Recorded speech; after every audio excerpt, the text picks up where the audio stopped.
दोस्तों जब पहली बार सारेगामा हम भोजपुरी आया तो बहुत हाई लेवल वीडियो सॉन्ग कैसे बनाया जा सकता है पहले उसको बताया।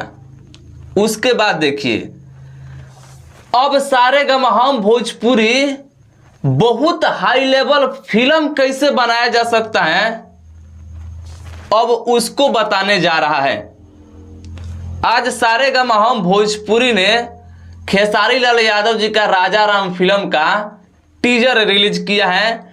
टीजर देखने के बाद में ऐसा लगा कि भोजपुरी इंडस्ट्री में पहली बार ऐसा टीजर देखने को मिल रहा है और जब फिल्म आएगा तो फिल्म भी आप लोगों को ऐसा ही लगेगा कि भोजपुरी में हम पहली बार ऐसा क्वालिटी के साथ और ऐसा कैरेक्टर के साथ और ऐसा फिल्म देख रहे हैं। भोजपुरी इंडस्ट्रीज में बहुत हाई लेवल होने वाला है।